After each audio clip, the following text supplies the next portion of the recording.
Welcome to Maheshan IAS. Your rank is our responsibility. जय हिंद, वंदे मातरम। स्वागत करता हूं आपका महेशन आईएएस डिजिटल प्लेटफॉर्म पर। भारत को अब अमेरिका को जवाब देना चाहिए, क्योंकि चुप्पी कभी कभी बहुत घातक भी साबित हो जाती है। और यह बात मैं पूरे विश्वास के साथ कह रहा हूं कि प्रधानमंत्री की, भारत के प्रधानमंत्री की एक तरह से यह इंसल्ट है।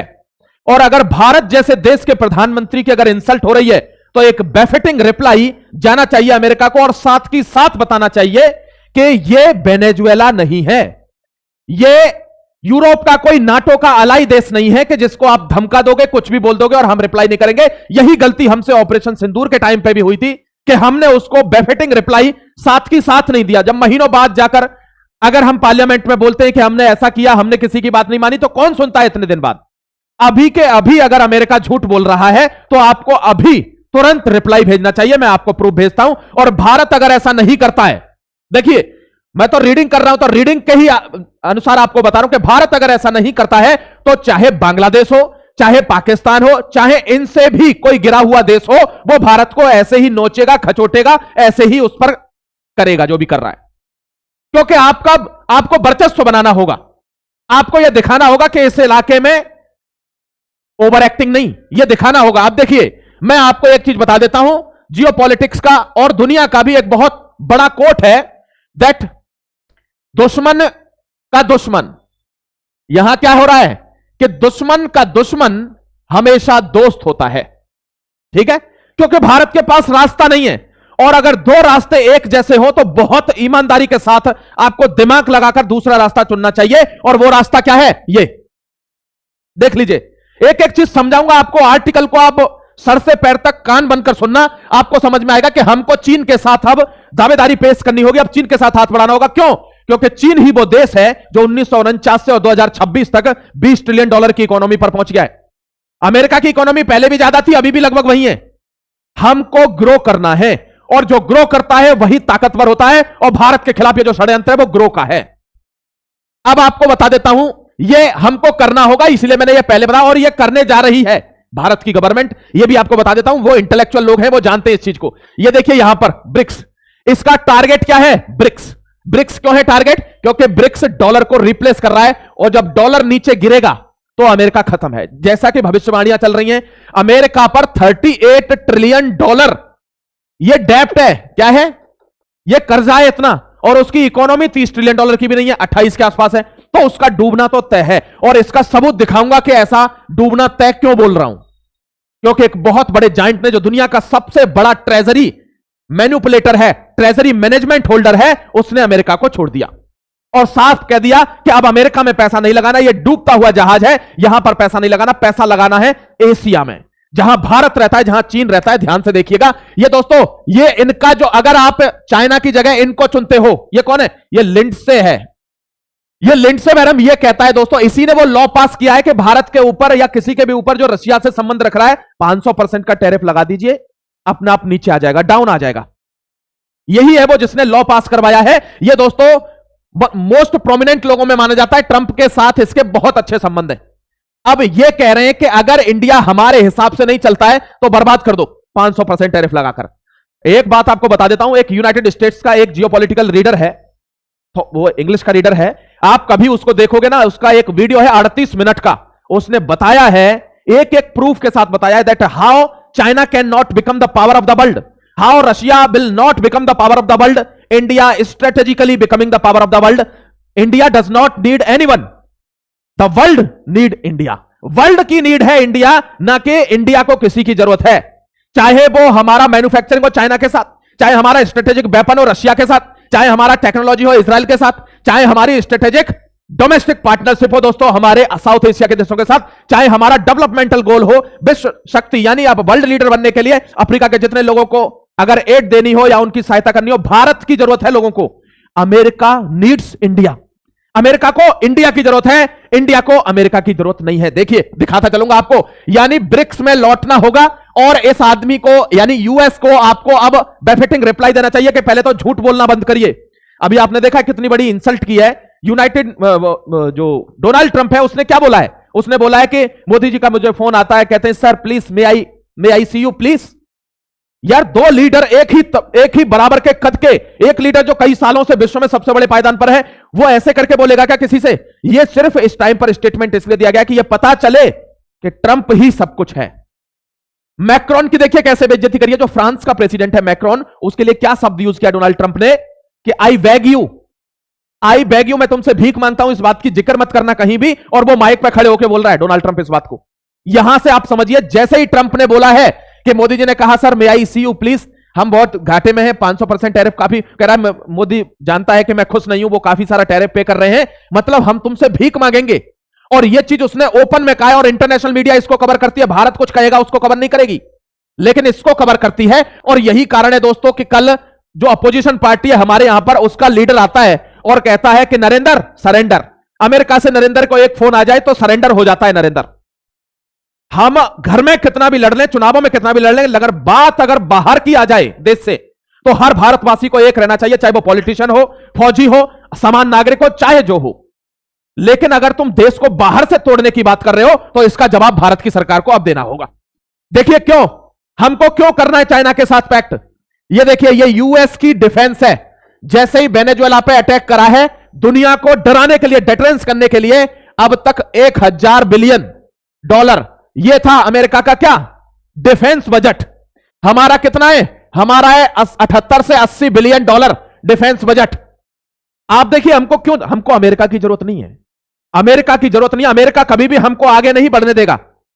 चीन लोभी है, लालची है, उसको आगे बढ़ाया जाए तो तुम कितना भी आगे बढ़ते जाओ, दिक्कत नहीं है। देखिए यहां पर इसने डायरेक्ट कि अब वर्ल्ड को यह पता चले कि 1000 बिलियन यानी 1 ट्रिलियन कह सकते हो आप, 1 ट्रिलियन डॉलर का यहां पर डिफेंस बजट है। इसने तुरंत बढ़ाकर कहा कि अब हमको कई जगह लेनी है, आर्मी का यूज करना है, ग्रीनलैंड में और कहां कहां, तो इसने डायरेक्ट इसको 1500 बिलियन कर दिया, बिलियन डॉलर यानी 1.5 ट्रिलियन डॉलर का केवल यूएस का डिफेंस का बजट है, आर्मी का। और इसी वजह से ब्लैक रॉक नाम का जो दुनिया का सबसे बड़ा मैनेजमेंट होल्डर है ट्रेजरी का, उसने छोड़ दिया यूएस को कि हम यहां पैसा नहीं लगाएंगे, इनका मकसद बदल चुका है। अब ये मारधाड़ में आकर केवल वाहवाही लूटना चाहते हैं।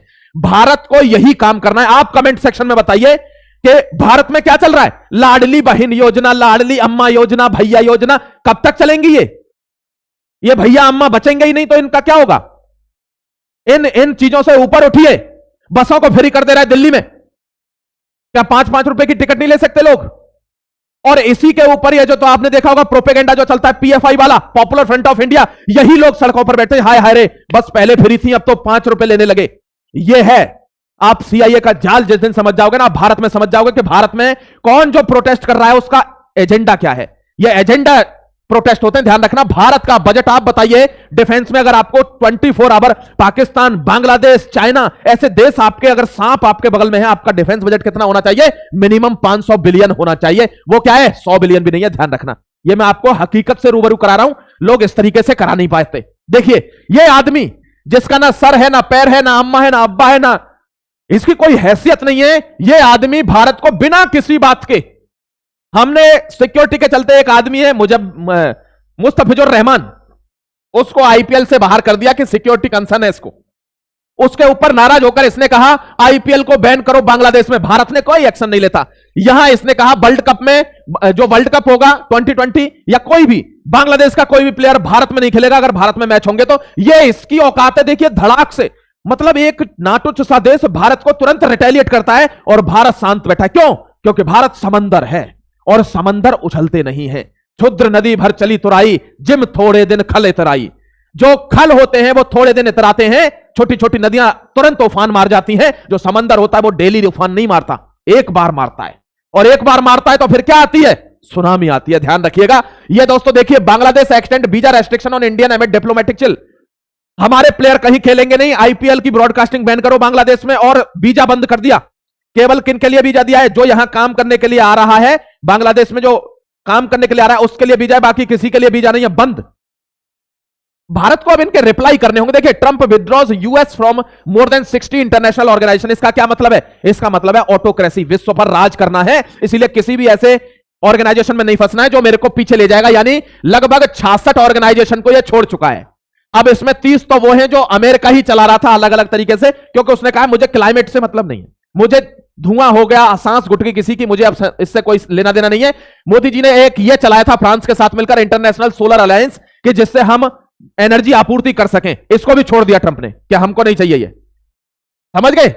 हमको ये नहीं चाहिए, अब इसको भी छोड़ दिया है, तो आप समझ लीजिए पूरी तरीके से वो आइसोलेट हो गया भारत से। अब भारत को उससे चिपकने के बजाय आइसोलेट ही होना चाहिए, क्योंकि अब सारे समीकरण यही कह रहे हैं कि आप वो माहौल पैदा करो कि ये घुटनों पर आकर आपके पास आए, ना कि आपको अब उससे कुछ चीज चाहिए।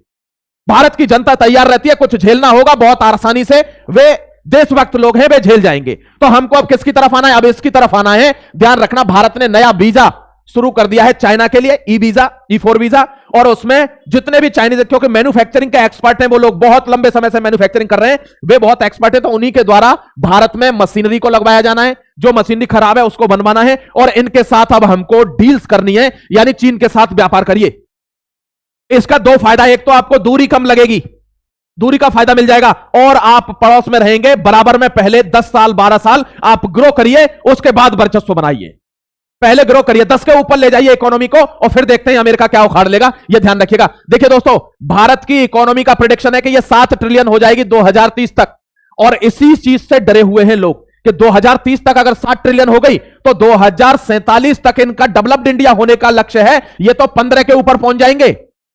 इसीलिए किसको टारगेट किया गया, देखियो दिखा देता हूं आपको, एक एक चीज दिखाऊंगा आपको। Sir, may I see you please, ये सेंटेंस ट्रंप बोलता है भारत के प्रधानमंत्री के लिए, ये बहुत ही डेरोगेटरी है, इंसल्टिंग सेंटेंस है भारत के प्रधानमंत्री के लिए। और हमने बीते 5 साल में तेल की कीमतें, यहां देखिए, आपको बता देता हूं रशिया से तेल खरीदना क्यों कम हुआ है। पहले रशिया हमको मैक्सिमम डिस्काउंट दे रहा था $20 तक का, अब वो डिस्काउंट $2 पे आ गया है। भारत ने खरीद कम कर दी, क्योंकि नेशन फर्स्ट की पॉलिसी है, भारत फर्स्ट की पॉलिसी है हमारी गवर्नमेंट की। वो चाहती है कि जब आप हमको मैक्सिमम डिस्काउंट देंगे तो हमारी खरीद भी मैक्सिमम रहेगी, जब आपका डिस्काउंट मिनिमम है तो हमारी खरीद भी मिनिमम रहेगी, यानी नेशन फर्स्ट है। देश को जो सही लगे, देश के लिए डेयरी सेक्टर, एग्रीकल्चर सेक्टर देश की जान है, तो भले ही अमेरिका 10,000% टैरिफ लगाए, भारत इनको खोलेगा नहीं सेक्टरों को। यही से तो पता चलता है कि देश की जो सरकार है वो नेशनलिस्ट है या वो एंटी प्रोपेगेंडा सरकार है, वो कैसी सरकार, यहीं से पता चलती है कि नेशन फर्स्ट। ये देखिए, ये यूरोप में जाते हैं और कल इन्होंने वहां पर कहा है कि जब भारत ऑपरेशन सिंदूर कर देता है तो तुम सारों की अम्मा मर जाती है, सबकी, और जब तुम यहां पर बैठे हो सारे के सारे बेस्ट इतना हिपोक्रेट है कि वेनेजुएला में एक आदमी आता है, स्ट्राइक करता है, वहां के प्रेसिडेंट को, चुने हुए को ले जाता है, तुम में से कोई बोल नहीं रहा, और अब धुआंधार धमकी दे रहा है ग्रीनलैंड के लिए। ईरान में उसके फोर्सेस खड़े हैं, खेमेनी को भगाने की कोशिश हो रही है रशिया में, क्योंकि ईरान में आ जाएगा तो चाइना को काउंटर कर देगा। तुम में से कोई नहीं बोलता, लेकिन भारत अगर एलओसी पर 2 गोली चला दे तो तुम सबकी अम्मा मर जाती है। लगता है कि भारत तो अब विश्व को खत्म कर देगा, यह बोला है जयशंकर साहब ने, और इसी चीज को इनको बोलना भी है। देखिए, ऑपरेशन सिंदूर तब तो अमेरिका के वेनेजुएला एक्शन पर खुलकर बोला है भारत, कि तब तो कोई नहीं बोलता, तुम में से इतने देश बैठे हुए हैं, हम अगर कुछ कर देंगे तो बोलेगा। इसीलिए हम पृष्ठभूमि तैयार कर रहे हैं कि जब हम कुछ करें तो इनकी बोलती बंद रहे, कोई बोले नहीं, और भारत करेगा, यह कन्फर्म है। देखिए, आपको एक बात बता देता हूं, हमेशा आपको एक बात बता देता हूं मेरे दोस्त, कि जो भारत की गवर्नमेंट है वो तारीख फिक्स रखती है, ये दिनों के बड़े पक्के हैं। अगर 5 अगस्त को कुछ कर रहे हैं तो फिर 5 अगस्त को कुछ होगा। अगर ये ध्वजारोहण कर रहे हैं, धर्म ध्वजा इन्होंने फहराई है, तो 350 भी जयंती है। आप ध्यान रखना, मैं आपको गारंटीड देता हूं कि जो चीज होने वाली है उसकी डेट फिक्स है, उसकी डेट फिक्स है, और वो कोई स्पेशल डेट है, और आप उसका देखना, आप उसका फीडबैक देखना मेरे दोस्त, इससे ज्यादा मैं क्या ही बोलूं, आप उसका फीडबैक देख लेना। यहां देखिए, no room for neutral stance in 2026 BlackRock. मैं बता रहा हूं आपको, डेट फिक्स है, मैं पूरे विश्वास के साथ कर रहा हूं, और उसी डेट को होगा, और दोनों लोगों को सबक सिखाया जाएगा। ऐसा नहीं है कि अकेले पाकिस्तान के लिए, नहीं, बांग्लादेश को भी उसकी छठी का दूध याद दिलाया जाएगा, यह आप ध्यान रखना। No room for neutral stance in 2026। BlackRock जो है दोस्तों, यूएसए का है, कंपनी है, यह दुनिया का सबसे बड़ा ट्रेजरी मेंटेनेंस करने वाला कंपनी है। यानी अब इसने एक डिसीजन लिया है, और इसने कहा है 2.1 ट्रिलियन, यानी कुछ देश होते हैं अपने यहां के बॉन्ड बना लेते हैं, अब अमेरिका के $2.1 ट्रिलियन, इतना अमाउंट वो अपना वापस ले रहा है अमेरिका से। कहां से देगा ये? इस पर तो $38 ट्रिलियन का कर्जा ये पहले। इसीलिए उसने कहा कि अमेरिका में अब इन्वेस्ट करना मतलब अपना पैसा खराब करना, अपने बिजनेस को डुबाना है, इसलिए मैं इसको छोड़ रहा हूं। और देखिए, ये 10-5 या 100-200 बिलियन की बात नहीं है, ये $2.1 ट्रिलियन, यानी 2100 बिलियन पैसा विड्रॉल कर ले रहा है अमेरिका से, कि ऐसी कराओ, ये पैसा मैं अपना वहां लगाऊंगा, आप अपने बॉन्ड रखो, मेरा पैसा मुझे वापस दो। समझ गए? ये मैं आपको बता रहा हूं, जब वहीं के लोग समझ चुके हैं कि यहां क्या होने वाला है, तो भारत को भी एक्शन लेना है। ध्यान रखिएगा, बहुत जल्दी आप देखना, मैंने आपको कहा था ना कि भारत अमेरिका बनेगा और अमेरिका इंग्लैंड है, जैसे इंग्लैंड डूबा था। और चीन कौन है? जर्मनी है। ध्यान रखना, जैसे द्वितीय विश्व युद्ध में जर्मनी ने अपने आप को बढ़ाने के लिए पूरे यूरोप पर आक्रमण कर दिया था और यूरोप और जर्मनी दोनों जमींदोज हो गए, दोनों खत्म हो गए, आज वहीं के वहीं हैं। वही चाइना करेगा अमेरिका को खत्म करने के लिए। अमेरिका आज का ब्रिटेन है, चाइना कल का जर्मनी है, और ये दोनों लड़ेंगे, दोनों खत्म होंगे। और पावर कौन सी निकल के आएगी? सूर्य चमकता हुआ दिखेगा आपको। जय हिंद, वंदे मातरम। ये पूरी रीडिंग है। ये देखिए, यहां पर इनका मेन टारगेट भारत क्यों है? वेनेजुएला टारगेट था क्योंकि यहां पर ऑयल है। इंडिया रशिया यहां क्यों टारगेट है? क्योंकि ये डॉलर को रिप्लेस कर रहे हैं, ये लोकल करेंसी में ट्रेड कर रहे हैं। ब्रिक्स में जितनी भी करेंसी है, अगर साउथ अफ्रीका को छोड़ दें तो सब लोग लोकल में ट्रेड कर रहे हैं, और ये डर है। इसीलिए इन तीन पर सबसे पहले निगाह है, वेनेजुएला, इंडिया, रशिया और ब्रिक्स।